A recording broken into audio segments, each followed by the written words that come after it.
So I'm going to start this lesson by directing you back to the ionic equation that we generated in the last lesson for the reaction of lead nitrate with potassium iodide. Okay, so to refresh your memory, we've got Pb2 plus aqueous reacting with NO3 aqueous plus K plus aqueous and I minus aqueous forming PbI2 solid, and then we still have K plus aqueous and NO3 minus aqueous. So I've already hinted at the first question I'm going to ask, and that is, are there any ions that are present on both sides of the equation in the same amounts, meaning that it has the same coefficient in front of it? And the answer to that question is yes, and that would be the K plus and the NO3 minus. Okay, so since they are there in the starting materials and they are in the products, they are not actually participating in the reaction. Okay, so the term we use for them is we call them spectator ions, because they're just kind of hanging out in solution and watching the reaction take place. So if we cross out the spectator ions on both sides of the equation, I know that's going to seem sacrilegious, but it's what chemists do to simplify things a little bit.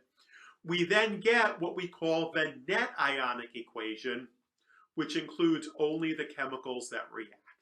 Okay, so I'm going to do some crossing out. So first we're going to cross out the K pluses, and then we're going to cross out the NO3 minuses. And then what that's going to leave us with is Pb2 plus aqueous plus 2I minus aqueous gives you PbI2 solid. Okay, so that is our net ionic equation. So now I want to give you a couple of more examples, and what we have to do in each of these cases is to write the ionic from last lesson and net ionic equations for the following molecular equations. Okay, so now the first one I'm going to give you, I'm going to take you way back to the beginning of last lesson and go back to sodium chloride plus silver nitrate, giving you silver chloride solid and sodium nitrate aqueous. Okay, so if we're going to write an ionic equation for this, we take, following our rules from last lesson, we're going to take NaCl because it's soluble and break it apart into Na plus aqueous, Cl minus aqueous. Silver nitrate, because it is soluble, gets broken up into Ag plus aqueous and NO3 minus aqueous. In the products, Na plus and NO3 minus, they're both going to get an aqueous, they're both soluble. And then because the AgCl is a solid, it looks exactly the same in the ionic equation as it does in the molecular equation. This one is easy. We don't have to worry about any subscripts or any coefficients. The balanced equation, all the coefficients are ones, and we have no doubly charged ions. Okay, so if we want to show a diagram of this reaction, okay, so in the top, we're including all of the ions that are present in our ionic equation. Okay, so on the left is what happens before the reaction takes place, and then on the right-hand beaker is what happens after the reaction takes place. So just to guide you through this, Na plus are the little brown balls, Cl minus are the bigger orange balls. Okay, so that is actually consistent with reality. Cl minus ions are larger than Na plus ions. And then the green balls are silver plus, and then the blue bigger balls are the nitrate ions, and they're also bigger because they're polyatomic. Okay, so they're all present, but then after the reaction takes place, the green and the orange are clumping together to form your silver chloride, and everything else, the browns and the blues, look exactly the same as they did before. In fact, they're even drawn in the exact same place in the beaker. Okay, so that's what's happening in our complete ionic reaction. So they're still hanging out in the beaker, and they're just watching the silver and the chloride do their thing.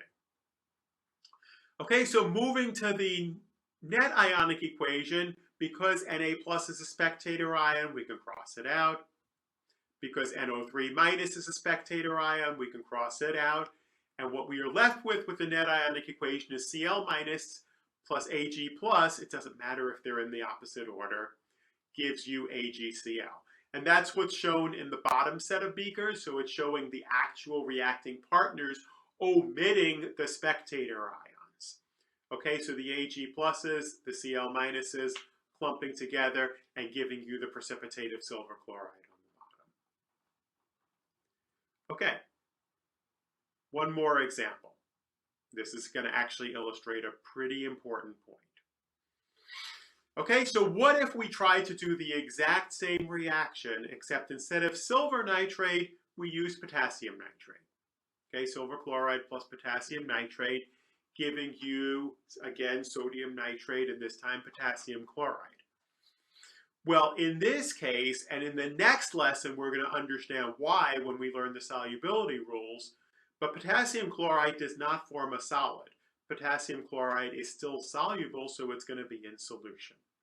So if we wanted to write an ionic equation for this, the NAs and the Cls would separate exactly the same way, and now we have K plus instead of Ag plus and NO3 minus, but otherwise it looks pretty similar. But now on the right side of the equation, we still have Na plus and NO3 minus aqueous, but now because KCl is aqueous, I can't just write KCl here. I have to break it apart into ions also.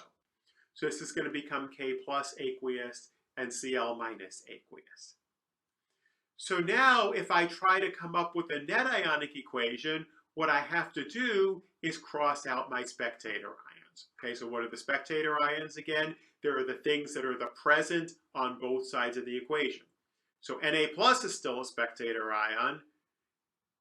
Cl minus, there's one of those on each side of the equation, so it's now a spectator ion.